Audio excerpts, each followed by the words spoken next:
बिस्मिल्लाहिर्रहमानिर्रहीम। नाजरीन अस्सलामुअलैकुम, वेलकम टू इलम स्टोरी टीवी। अगर आप हमारे चैनल पर नए हैं तो चैनल को सब्सक्राइब करें। कहते हैं कि पुराने ज़माने में मुल्क रूम पर एक रहमदिल बादशाह हुकूमत किया करता था। बादशाह बड़ा ही इंसाफ पसंद, नेक सीरत और बहादुर था। बादशाह की एक ही बेटी थी जिसका नाम शहजादी अफशीन था। शहजादी अफशीन बेहद खूबसूरत और ज़हीन थी। बादशाह और मलका उसे देखकर ही जीते थे। शहजादी अफशीन के महल में एक बहुत बड़ा बाग था जिस दूर दूर से मंगवाए हुए नायाब पौधे रखे हुए थे। शहजादी हर शाम को अपनी कनीज़ों के साथ बाग की सैर करती और रंग बिरंगी तितलियों से खेलती। एक शाम को शहजादी हस्बे मामूल अपने बाग में खेल रही थी और तितलियां पकड़ने के लिए उनके पीछे दौड़ रही थी। तितलियां कभी इस फूल पर जा बैठती, कभी दूसरे फूल पर। इत्तेफाक की बात है कि मुल्क कोकाफ के बादशाह का बेटा तख्त नशीन हुआ था जिसका नाम पेटू था, और वो हर वक्त अपने तख्त पर बैठकर एक बड़े अजदहे की शक्ल के इस तख्त पर बैठकर घूमा करता था जिसको देव उठाए हुए होते थे। ये तख्त बादलों के बराबर उड़ता था। एक तिलिस्मी ऐनक भी उसने लगा रखी थी जिसकी वजह से उसे हर चीज़ बिल्कुल साफ दिखाई देती थी। जब कभी भी वो जिस जगह से भी गुजरता उसे नीचे का मंजर साफ दिखाई देता था। आज वो शहजादी के महल के ऊपर से जा रहा था तो उसे नीचे शहजादी अफशीन दिखी। वो बहुत खूबसूरत थी। उसको देखकर वो दंग रह गया। उसने उसी वक्त अपने गुलामों को कहा कि जल्दी से तख्त इस बाग में उतार दिया जाए, यहाँ पर शहजादी मौजूद है। तख्त को नीचे उतार कर वो वहाँ पर शहजादी की तरफ लपका तो कनीज़ें शोर मचाती हुई वहाँ से भाग गई। शहजादी अफशीन गश खाकर नीचे गिर पड़ी थी। उसे उस जिन ने उठाया और बोला कि मैं इस खूबसूरत लड़की को अपनी मलका बनाऊंगा, चलो अब वापस चले चलो। जो वो ये सुनते ही तख्त दोबारा से अपने कंधों पर उठाए वापस कोकाफ की तरफ रवाना हो गए। इधर कनीज़ें वहाँ पर दुहाई देती हुई बादशाह के पास पहुँची और उन्होंने बादशाह को जाकर सारा माजरा सुनाया। बादशाह ने ये बात सुनी तो पूरी सल्तनत के अंदर कोहराम मच गया। हर कोई आंसू बहाने लगा। बादशाह ने शाही नजूमियों और वज़ीर आज़म से मशवरा किया कि अब क्या करना चाहिए। शहजादी अफशीन को कोकाफ के जिन से कैद से किस तरह से बचाया जाए और किस तरह से उसे दोबारा यहाँ पर लेकर आया जाए। तो वज़ीर ने मशवरा दिया कि बादशाह सलामत, अगर शहजादी को वापस लाना है तो हमें यह ऐलान करना चाहिए कि जो भी शहजादी को वापस लाएगा वो तख्त का हकदार होगा। हम शहजादी की शादी उसी से कर देंगे। इस ऐलान को सुनते ही बहुत सारे शहजादे अपने घरों से निकल पड़े ताकि कोकाफ में जाकर शहजादी को बचाया जा सके। लेकिन कोकाफ का रास्ता कोई नहीं जानता था। रोम के एक गांव में एक नौजवान ताजर था जिसका नाम उस्मान था। उसने भी जब ये ऐलान सुना तो सोचा कि किस्मत आजमाई करनी चाहिए, शायद खुदा मेरी मदद करे और शहजादी को जिनकी कैद से मैं ही छुड़ा पाऊँ।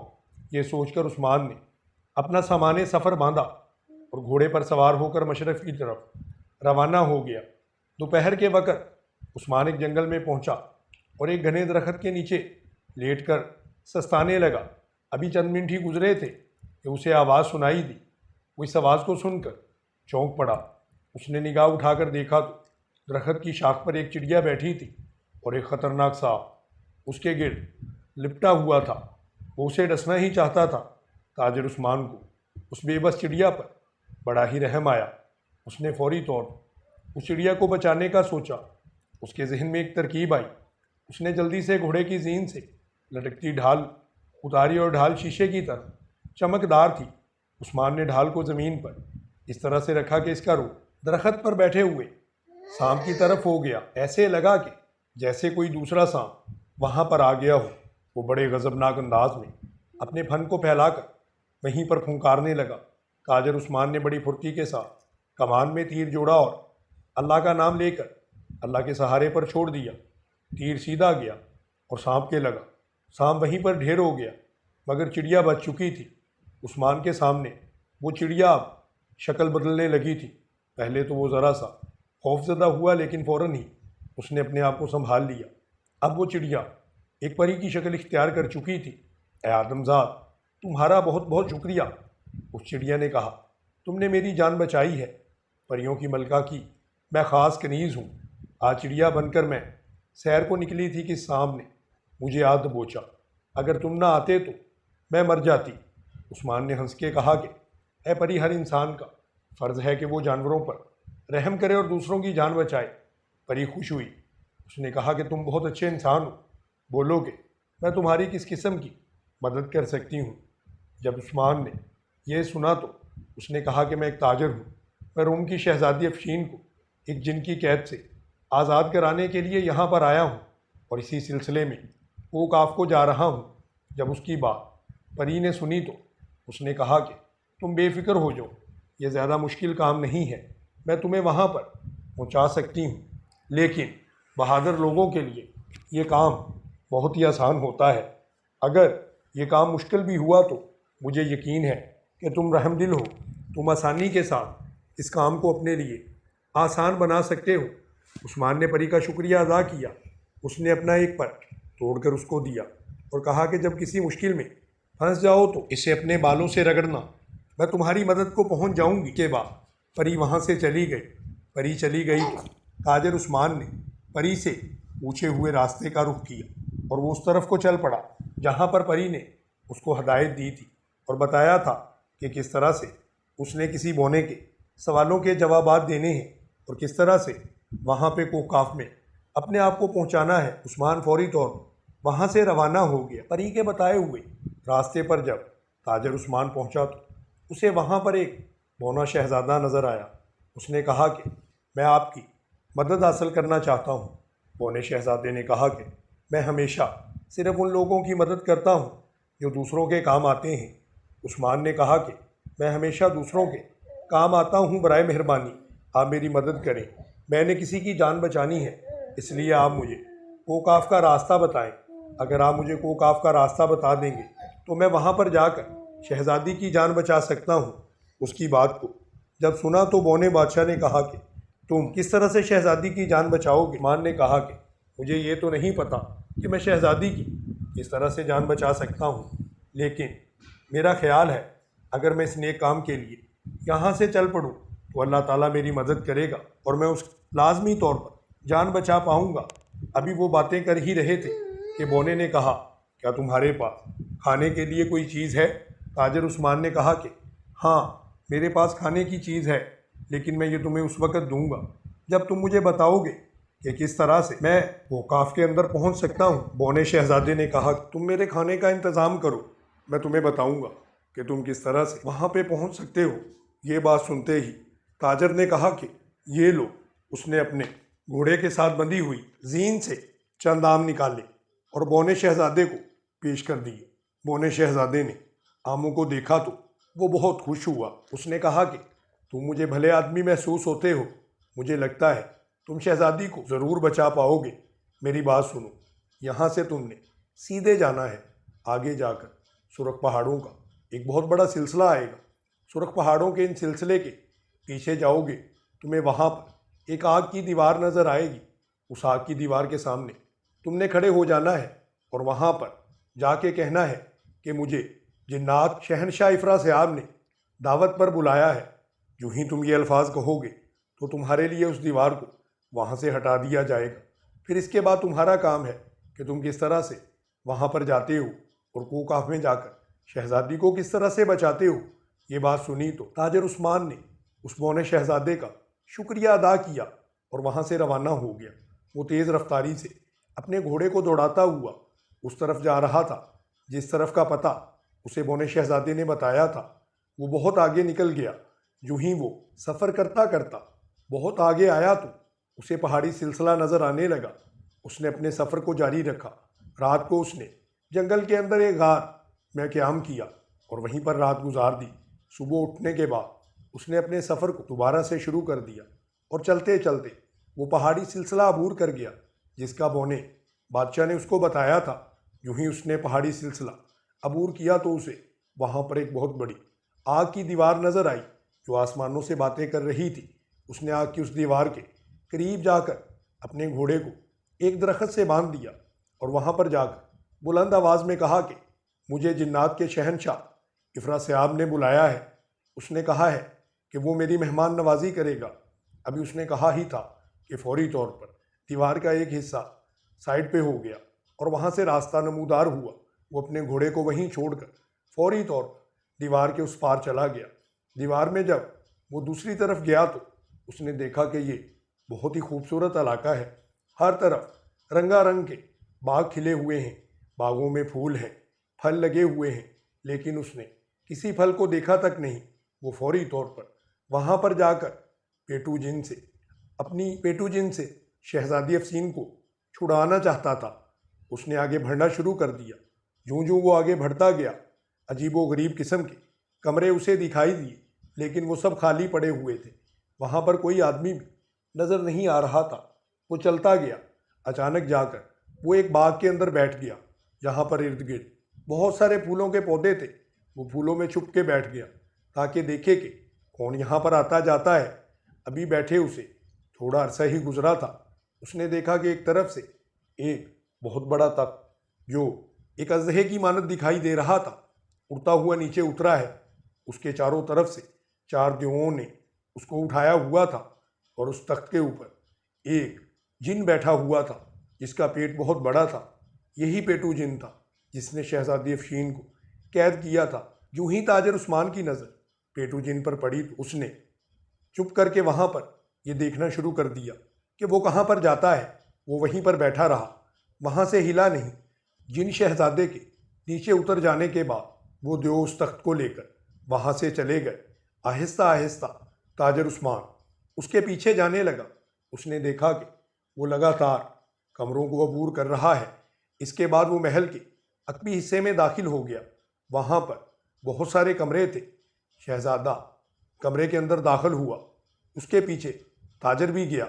उसने देखा कि जिन शहजादा, जिसका असली नाम पेटू जिन था, वो एक कमरे के अंदर जाकर वहाँ पर ऊंची आवाज़ में कहकहे लगाने लगा। ताजर उस्मान भी उसके पीछे पीछे चलता हुआ उस कमरे तक पहुँचा। उसने दरवाजे के अंदर बनी हुई छोटे से सुराख से देखा कि शहजादी वहाँ पर कैद है। पेटू जिन उसे कह रहा है, जब तक तुम उसे शादी के लिए रजामंद नहीं होगी, मैं यूं ही तुम्हें यहाँ पर कैद रखूँगा। अगर तुम फिर भी तैयार ना हुई तो मैं तुम्हारा खून पी जाऊँगा। इससे बेहतर है तुम मुझसे शादी कर लो, मैं तुम्हें अपनी मलका बनाऊँगा। तुम इस पूरे इलाके की मालिक होगी और ये कोकाफ तुम्हारी मलकियत में आ जाएगा। वो बातें ही कर रहे थे कि इसके बाद पेटूजन पीछे की तरफ मुड़ा और फौरी तौर पर ताजर उस्मान ने दूसरे कमरे का जायजा लेने के बाद उसमें दाखिल होना अपने लिए बेहतर समझा। पेटूजन वहां से निकलकर कहीं जा चुका था। ताजर उस्मान फौरी तौर पर कमरे से निकला और शहजादी के कमरे में आ गया। उसने शहजादी को मुंह पर हाथ रखकर चुप करवा दिया और कहा कि मैं आपकी तलाश के लिए यहाँ पर आया हूँ। बेहतर होगा कि आप मेरे साथ फौरी तौर पर यहाँ से निकल जाएं। शहजादी ने कहा कि नहीं, अभी ये यहीं पर मौजूद है। इसने कुछ देर बाद यहाँ से निकल जाना है, क्योंकि ये शिकार करने के लिए रोज़ाना ही जाता है। इसके जाने के फ़ौरन बाद हम दोनों यहाँ से निकल जाएंगे। ताजर उस्मान ने ये बात सुनी तो उसने कहा, चलें ठीक है, मैं आपके पास यहीं पर रुकता हूँ। वो शहजादी के कमरे में वहीं पर बैठ गया और इंतज़ार करने लगा कि पेटू शहजादा कब शिकार के लिए वहाँ से रवाना होता है। थोड़ी देर के बाद शहजादी ने बताया कि अब वो जा चुका होगा। वो दोनों कमरे से निकले और आहिस्ता आहिस्ता चलते हुए बाहर आए। बाहर आकर उन्होंने देखा कि वहाँ पर कोई मौजूद नहीं था। अब ताजर उस्मान ने बड़ी हैरानगी से शहजादी से पूछा कि यहाँ पर तो कोई भी मौजूद नहीं, क्या यहाँ पर कोई भी नहीं रहता? शहजादी ने कहा कि यहाँ पर बहुत से जिन और देव हैं, लेकिन क्योंकि ये जगह पेटू जिन का मखसूस महल है और इसी के लिए ये जगह है, इसलिए यहाँ पर बहुत ज़्यादा लोग नहीं आते। यहाँ पर जिन्नात को आने की इजाज़त नहीं होती। यहाँ पर बस इसके ख़ास लोग ही आते हैं। वो देव जो इसके तख्त को लेकर आए थे, वो इसे यहीं पर छोड़ देते हैं और वापस चले जाते हैं। फिर इसके बाद शहजादी अफशीन और ताजर उस्मान बाग के अंदर छुप गए और देखने लगे कि वहाँ पर कोई आता जाता तो नहीं। इसके बाद वो आहिस्ता आहिस्ता चलते हुए बाहर निकलने के लिए रवाना हुए। यूं ही वो बहुत बड़ी दीवार जो आग की बनी हुई थी उसके पास पहुँचे तो उन्हें वहाँ पर 2 ढांचे अपनी तरफ आते हुए दिखाई दिए। वो दोनों ढांचे अपने हाथों में तलवारें उठाए हुए थे। ऐसे लगता था कि वो इन्हें नहीं छोड़ेंगे। जब ये देखा तो ताजर उस्मान ने अपने तीर कमान को सीधा कर लिया उसने तीर ढांचों की तरफ करके चला दिया, लेकिन उस तीर का उन ढांचों पर कोई असर नहीं हुआ। वो तो जिन थे। ताजिर उस्मान ने फौरी तौर पर उस परी के पर को इस्तेमाल करने का सोचा। उसने पर को निकाला और अपने बालों में रगड़ा तो फौरी तौर पर वो परी वहां पर हाजिर हो गई। उसने कहा कि मैं यहाँ पर आ गई हूँ, बताओ कि तुम मुझसे क्या मदद चाहते हो। ताजिर उस्मान ने कहा कि हमें इन ढांचों से बचाओ। फौरी तौर पर परी ने उन दोनों ढांचों को अपनी छड़ी से इशारा किया तो ढांचे पीछे हटने लगे और वो डर के मारे पीछे हटते जा रहे थे। परी ने अपनी छड़ी को दोबारा लहराया तो उसमें से कुछ रोशनी सी निकली और वो ढांचे वहीं पर जलकर तबाह हो गए। इसके बाद ताजिर उस्मान ने बुलंद आवाज़ में कहा कि मैं शहनशाह जिन्नात इफ़रा साहब की दावत खा चुका हूँ, मुझे वापस जाना है, इसलिए मुझे रास्ता दिया जाए। उसने जो ही ये कहा, फौरी तौर पर आग की वो दीवार वहाँ से हट गई। उसने शहजादी को पकड़ा और फौरी तौर पर वहाँ से बाहर निकल आया। उसने परी का भी शुक्रिया अदा किया कि उसने बरवकत आकर उनकी जान बचाई थी। वहाँ पर ताजिर उस्मान का घोड़ा उनका इंतज़ार कर रहा था। वो दोनों घोड़े पर सवार हुए और अपने मुल्क की तरफ रवाना हो गए। 2 दिन के लगातार सफ़र के बाद वो अपने मुल्क में आ चुके थे। यूं ही वो रोम में पहुंचे। लोगों ने उनका शानदार इस्तकबाल किया। सब लोग बहुत खुश हुए। उन्होंने कहा कि क्योंकि ताजिर ने शहजादी की जान बचाई है, इसीलिए यही मुस्तहिक है कि इसके साथ इसकी शादी की जाए। अभी शादी का सा समा पैदा हो गया था। सब लोग बहुत खुश थे। महल में हर तरफ खुशियां मनाई जा रही थीं। अभी खुशियां मना ही रहे थे कि थोड़ी देर बाद एक बहुत बड़ा तूफान आ गया। लगता था कि पेटूजिन बदला लेने के लिए दोबारा बादशाह के महल की तरफ आ रहा था। यूं ही ये तूफान थमा तो उन्होंने देखा कि बादशाह के महल के अंदर एक बहुत बड़ा देव नमूदार हुआ है।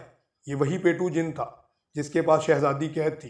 क्योंकि ताजिर उस्मान उसे छुड़ा लाया था, पेटूजिन को फौरन ही पता चल गया कि ये कारस्तानी किसी आदमजाद की ही हो सकती है। क्योंकि कोकाफ में कोई जिन ऐसी जुर्रत नहीं कर सकता था कि वो पेटूजिन का मुकाबला करे या उससे शहजादी को छुड़वाए। यूं ही वो महल में पहुंचा, उसने वहां पर देखा सब लोग डर गए थे, लेकिन ताजिर उस्मान अपना तीर कमान लिए वहीं पर खड़ा था। उसने कहा कि ए देव, यहाँ से चले जाओ, ये तुम्हारे लिए बेहतर होगा। अगर तुमने यहाँ से जाना अपने लिए पसंद नहीं किया तो मैं तुम्हें यहीं पर मार डालूंगा।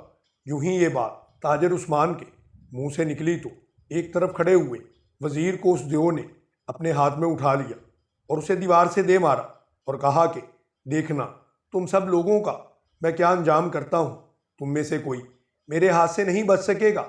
ये कहने के बाद वहाँ पर मौजूद लोगों को उसने बारी बारी उठाकर दीवारों से मारना शुरू कर दिया। कुछ लोग जख्मी हो गए थे और कुछ जाँ बहक भी हो चुके थे। यूं ही ताजिर उस्मान ने उसको इस तरह से लोगों पर हमला करते देखा तो उसने अपने तीर कमान को संभाला और ताक कर उसकी आंख का निशाना लिया। तीर कमान से निकला और पेटूजिन की सीधा आंख में जाकर टकराया, लेकिन पेटूजिन पर इसका कोई भी असर नहीं पड़ा क्योंकि ये तीर उसका कुछ बिगाड़ नहीं सकता था। ये तीर तो उन ढांचों पर भी नहीं चला था जो उसके गुलाम थे। अब बादशाह समेत तमाम लोग परेशान थे कि ये जिन उनको नहीं छोड़ेगा, ये दोबारा से शहजादी अफशीन को अपने साथ ले जाएगा। इसलिए सब परेशान थे, लेकिन कोई नहीं जानता था कि अगले लम्हे क्या होने वाला है।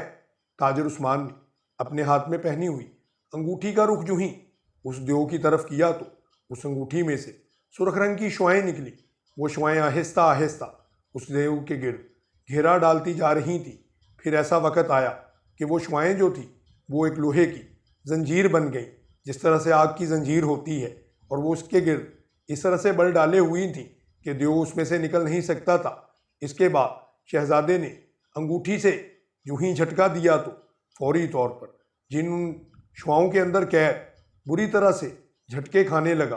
तमाम लोग ये देखकर हैरान हो गए कि ये किस तरह से हो गया। इसके बाद शहजादे उस्मान ने कहा कि ये मेरे पास एक बुजुर्ग की दी हुई एक निशानी है।